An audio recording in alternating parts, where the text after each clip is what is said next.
Hello, writers. Come right with me. My name is Michaela Greenwood.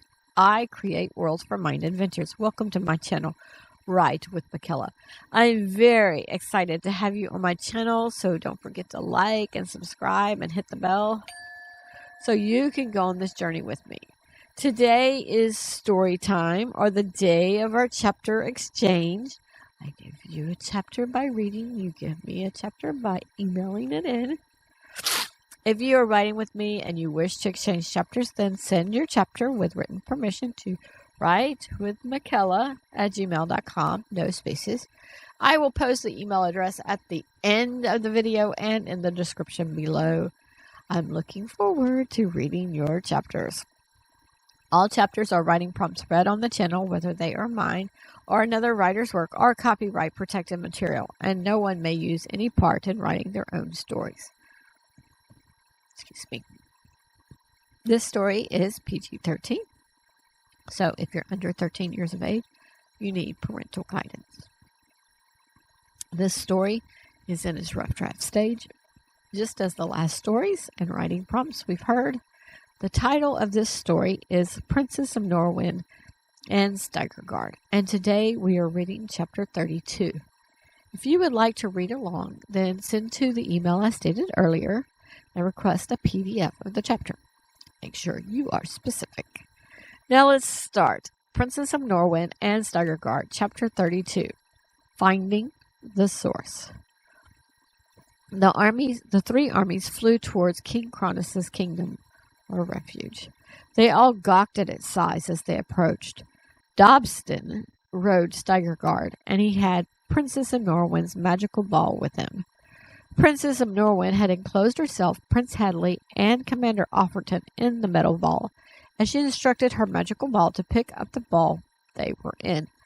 Dobson was just an archer, but everyone felt like Stygerguard stood out, and it would be suspicious for him not to go or not to have a rider. Excuse me. Sorry. Stygerguard thought with Dobston and promised to fly smoothly and upright as much as possible. Dobston was leery, but he had extra gear strapping him to the dragon. Stygerguard sailed forward ahead of the troops. He would release his breath once they got close enough, and Dobston was to release the magic ball. The allies hoped King Cronus would come out to fight them and not notice the magic entering. The magic ball entering had been Commander Offerton's idea. He retold the kings about when they had gone in King Zargarmon's refuge and the details of what happened. Prince Hadley added the parts when they weren't with Commander Offerton. Since this kingdom didn't seem to have animal people, Commander Offerton couldn't walk into the kingdom in another form. So they changed the plan for all three of them going in the bubble. King Rhymes wanted more people to go in the bubble, but Sizemore said it would be easier for Princess Emnorawyn to just get the three of them back in the bubble, in the metal ball, if necessary. Stygerguard released his biggest breath yet, and Dobston dropped the magical ball. Dobston could not see the ball as soon as it left his hands.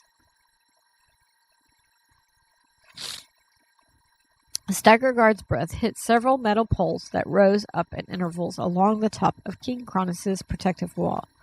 Flying gorillas lifted into the air, and there seemed to be hundreds of them. They each had a mudman, and mudmen were piling onto the walk path around the fortress and coming out of the large gate. Stygerguard released another breath. Dobston touched his back. I think we're supposed to fall back among the troops, he said. Stygerguard sighed to himself and flew in a wide, smooth arc back to the middle of the troops. All the allies were surprised to see the flying gorillas, but they had planned for at least some of the animal people to be here, even though their scouts had not reported them here. They planned that mostly because the scouts didn't get too close. King Trophimor indeed thought Princess Emnorawyn was the best scout or spy. He hoped she would train his daughter, and his daughter could train his scouts. But those thoughts were for a different day. King Trufflemore had gathered more poison, but they didn't know if the poison would work against these flying gorillas as it had against the animal people. But the fire seemed to harden the mud, so that would be what they did the most. Stygerguard thought to Dobson that he would have to veer if the flying gorillas started dropping mudmen on him. Dobson understood. The dragons lifted higher in the air, and they would fly over the gorillas and breathe their fire breaths. If their wings caught on fire, the flying gorillas thudded to the ground and did not fly again. Meanwhile, the other three were floating along in the bubble. Princess Emnorawyn had them suspended in air in the metal ball as they floated. Prince Hadley said quietly, "This isn't like last time. Last time we knew how we got in and our path deeper in. All we know this time is the layout. But once we are out of the balls, we won't know where we are in the fortress." "I think you are worried about the wrong thing," stated Commander Offerton. "Once we find the source, we had to find a way to break it open or cause all the air to spill out. After that, we may not have a chance to find a way out." Princess Emnorawyn knew they had more experience than she did, but she couldn't think on their words. Soon the ball came to rest, and her magic let her know that it had set the metal ball down just outside the entrance to where the source was. The magic also let her know that it was ready to pick them back up whether or not they were in the metal ball. Princess Emnorawyn let the magic know that she didn't think they should leave the metal ball behind, and the magic understood. Princess Emnorawyn stopped the air that suspended them in the metal ball, and they all squatted down. Then she released them from the ball. They each had to gain their balance as they grew bigger outside the ball, and they each felt a tightening of their chest. Commander Offerton thought it was because of the unknown and being ready for a battle, but it seemed a little tighter than he thought it should. Prince Hadley wondered if he were already losing his air, but he reminded himself of the spell his mother taught him before he left. All three had said the spell over themselves before Princess Emnorawyn magically put them in the metal ball, and the spell covered them with a non-permission spell, so they could not give permission for the dark magic to take their air. They still didn't know if the dark magic could take the air of an enemy without permission. Princess Emnorawyn placed her hand over her heart, and she felt it pounding. Her sweat poured down her face and her back and her arms. She was very glad to be with Prince Hadley and Commander Offerton. Commander Offerton looked both ways down the hall, and he listened for sounds. Then, since he was closest to the opening beside them, he leaned his head around and looked in. Commander Offerton saw darkness, and he saw blue light illuminating above the wall of the above-ground pit. He eased into the entrance with Prince Hadley close behind him.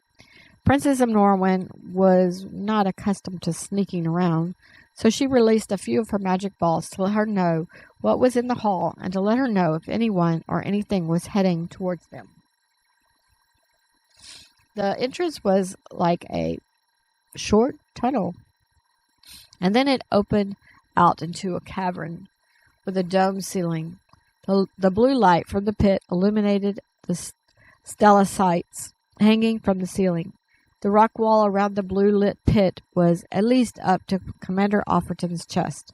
The three stood up straighter near the cavern wall, and they stared. And they stayed near the wall, not really knowing what to do.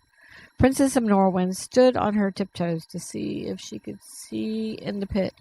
She wondered if she could see individual strands of air from each person, or if they all blended together as one in the pit. The air felt stifling. Then they heard, "Someone comes. We will receive our rightful praise. They will acknowledge how much they need us. We are like kings and queens here." Princess Emnorawyn pushed her eyebrows together and looked at the two men. They both slightly shrugged their shoulders. Princess Emnorawyn stepped away from the wall and closer to the pit. Prince Hadley grabbed her arm and pulled her back. Princess Emnorawyn clasped his hand and eased back forward. She again stood on her tiptoes. "You are not our lord," said a voice. Several voices echoed, "Not our lord." "You are very beautiful," several voices echoed. "Very beautiful." "Are you joining us?" Several voices echoed. "Yes, join us." "Why are you in this pit?" asked Princess Emnorawyn. Prince Hadley slightly tugged her arm. He didn't think they should talk to the air in the pit. "In here, we are never hungry. We are never poor. We wear beautiful blue light as clothes. Come join us. You will like it here." "But you are not free," stated Princess Emnorawyn, as her anger grew within her. She hated to see this air here. Prince Hadley pulled her back to the wall. He said softly, "You cannot listen to them." Princess Emnorawyn looked over to the pit. Commander Offerton put his arm around her back. "It is a trap." Princess Emnorawyn looked in his eyes and then looked at Prince Hadley. "What do we do?" Prince Hadley had brought a rope, because last time they needed a rope to climb down the wall of the kingdom. He took the loop over his head and out from under his arm. "We find a place to tie this. We throw the end in, and we leave. If they want out, they can climb out. But I don't think we have the strength to destroy the source." Princess Emnorawyn glanced around the chamber. They were here to check things out, and no one expected them to destroy the source. They were just gathering information. Yet now that she was here, she didn't want to leave the people. She wanted to help them, put the air back in their body. But Sizemore, her grandfather, had explained to her how much choice was important. She looked at the rope and nodded her head. Commander Offerton found an iron handle of sorts just inside the openings from the cavern to the short tunnel. He assumed it was to hold a bar across the opening. He wasn't sure why, but they could tie the rope to it. He took the rope, tied a tight knot. The rope already had several knots down its length, which helped climbing and descending. Commander Offerton told Princess Emnorawyn that as soon as he tossed the other end of the rope in the pit, she needed to put them in the metal ball and have her other magic ball pick them up. He didn't want to stay once the rope was inside the pit. Princess Emnorawyn understood. She held the ball and readied her magic. As soon as he tossed the end of the rope up, she enclosed them in the metal ball. The fight outside was going well, although it didn't seem that it would end any time soon. The flying gorillas were getting good at avoiding the dragon's fire breath. Dobson saw a magical ball floating before him. He grabbed it and directed Stygerguard to fly to the back of the flight. Sizemore saw him and also flew back. Dobson was going to let the three have Stygerguard, and he was going to double with Sizemore. The kings also saw, and they felt that meant the three were out. So they had to figure out how to break off the fight, and head home. Stygerguard landed. Dobson had unstrapped many straps as Stygerguard flew to the back. Now he dismounted and set the ball on the ground. He said aloud, "You are on the ground." Then he ran to Sizemore, who was just landing. The three came out of the metal ball and mounted Stygerguard. Stygerguard lifted up, and then the whole fortress shook. The ground shook, and time froze for an instant. Stygerguard thought to the three, "Hang on, I need to help them break loose so we can retreat." Commander Offerton reached his arms around both Prince Hadley and Princess Emnorawyn to grip the saddle horn, but Princess Emnorawyn tied them on magically. Stygerguard gained height and spiraled down in the middle of the largest group of flying gorillas. He let loose his lightning breath. Prince Hadley and Commander Offerton were not used to the spiraling, and they felt they were dizzy, very dizzy. Again, Stygerguard, "And I will press my hands against you," said Princess Emnorawyn. Commander Offerton said to Prince Hadley, "She's going to do that thing that shocks us." Prince Hadley understood, but he couldn't respond. Stygerguard arced up once again. King Rhymes and King Cronte were motioning their troops to fly south quickly. King Trufflemore was doing the same. Many dragon riders looked over their shoulders because they wanted to watch Stygerguard, but also to make sure the enemy wasn't following them. The ground shook again. This time, many mudmen fell down, but they were soon back up. Only the ground shook more violently, and they fell again. Stygerguard spiraled down into another group of flying gorillas and released his breath. Princess Emnorawyn pressed her hands on his neck, and lightning seemingly radiated out of his whole body. Stygerguard straightened up and flew south. He thought, "Princess, don't do that again while I'm spiraling down. I almost didn't pull up in time. I lost sight of the ground." Princess Emnorawyn agreed.